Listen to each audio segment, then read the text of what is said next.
بسم اللہ الرحمن الرحیم۔ السلام علیکم ورحمۃ اللہ وبرکاتہ۔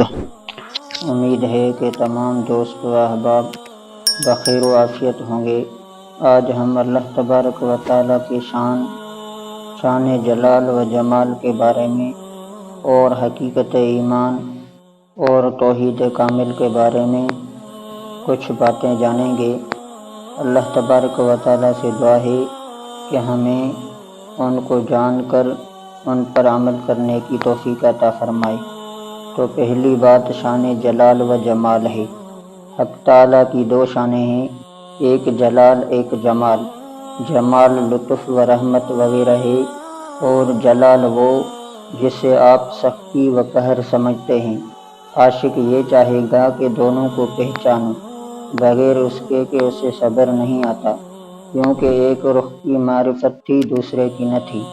یہی راز ہے آدم علیہ السلام کے جنت سے اخراج میں، یعنی جب وہ جنت میں تھے انہیں صفت محسن منعم و کریم کی بدرجہ عین التقین معرفت تھی، اور عادل منتقم عفو تواب رحیم رؤوف کی معرفت بدرجہ علم الیقین تو تھی، مگر بدرجہ عین الیقین نہ تھی۔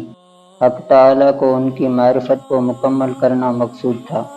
اس کے لیے سامان یہ ہوا کہ ممانعت کے بعد بوسوسہ شیطان گیہوں کا دانہ کھا لیا، گو اس کا بھی انہیں ثواب ملا، کیونکہ یہ ان کی اجتہادی خطا تھی۔ ارشاد ہوا جنت سے باہر ہو جاؤ۔ اس وقت انہیں عادل منتقم کی معرفت ہوئی، اس کے بعد توبہ کرنے سے توبہ قبول ہوئی تو تواب کی معرفت ہوئی، پھر معاف ہو گیا تو عفو کی معرفت ہوئی، پھر رحمت خاصہ متوجہ ہوئی تو رؤوف الرحیم کی معرفت ہوئی۔ اگر ایسا نہ ہوتا تو آدم علیہ السلام کی معرفت اور ان کا عین الیقین کے درجہ تک مکمل نہ ہوتا۔ انبیاء علیہ السلام کی لغزشوں سے ان کے معارف اور کمالات بڑھائے جاتے ہیں۔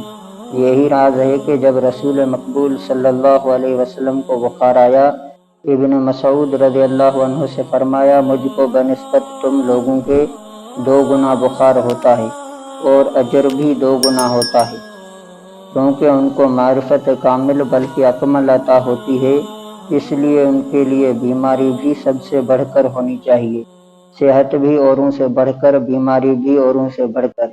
یہی شان ہے انبیاء و صلحاء کی، اور اسی مشاہدہ کی بدولت انہیں بلا میں اس قدر مسرت ہوتی ہے کہ آپ کو انعام میں بھی نہیں ہوتی۔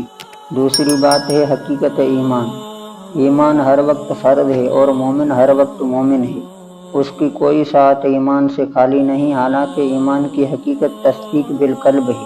اب اگر دوام ایمان کے معنی یہ ہیں کہ اس تصدیق کا ہر وقت استحضار رہے تو ظاہر ہے کہ ہر وقت اس کا استحضار نہیں ہوتا۔ معلوم ہوا کہ دوام کے کوئی اور معنی بھی ہیں، بس سمجھو کہ دوام ایمان کے معنی یہ ہیں کہ ایک بار تصدیق کا استحضار کر کے پھر اس کی ضد کا استحضار نہ ہو۔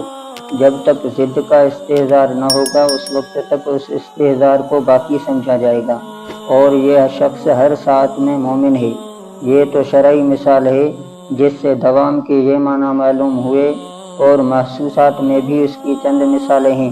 مثلا مشی فعل اختیاری ہے، اور ہر قدم کا اٹھانا فعل اختیاری ہے، اور فعل اختیاری مسبوق بالقصد ہوتا ہے، مگر کیا ہر قصد جدید ہوتا ہے؟ ہرگز نہیں۔ اگر ایسا ہو تو مشی دشوار ہوگی۔ لامحالہ یہی کہا جائے گا کہ ابتدا میں جو ایک بار قصد کیا ہے وہی اخیر تک مستمر ہے۔ لہذا ستار بجانے والے کا ہر نکرہ فعل اختیاری مسبوق بالقصد ہے، مگر یہاں بھی ہر نکرہ پر قصد جدید نہیں ہو سکتا، ورنہ ستار بجانا دشوار ہو جائے گا اور یقیناً خراب بجے گا۔ بس یہاں بھی یہی کہا جائے گا کہ ایک ہی قصد اخیر تک مستمر ہے۔ غرض شرعیات سے اور محسوسات سے ہر طریقے سے یہ مسئلہ ثابت ہو گیا کہ ایک ہی مستمر ہو سکتا ہے۔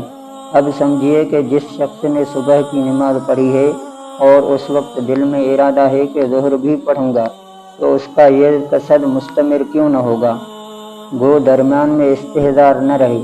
اب صوفی صاحب سن لیں کہ دوام صلاۃ صورت صلاۃ میں بھی ہو سکتا ہے، یعنی صلاۃ کے ساتھ خاص نہیں۔ تیسری بات ہے توحید کامل، یعنی توحید کس کو کہتے ہیں؟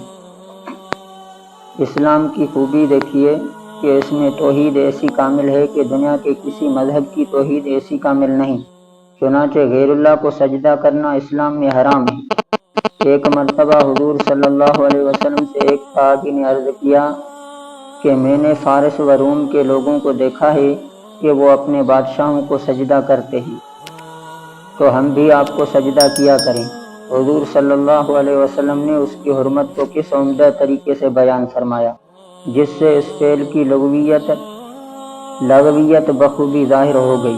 فرمایا یہ تو بتلاؤ اگر تم میرے مرنے کے بعد میری قبر پر گزرو تو کیا میری قبر کو بھی سجدہ کرو گے؟ حضرات صحابہ کسے سلیم العقل تھے، جواب دیا کہ نہیں۔ فرمایا تو پھر اب ہی کیوں سجدہ کرتے ہو؟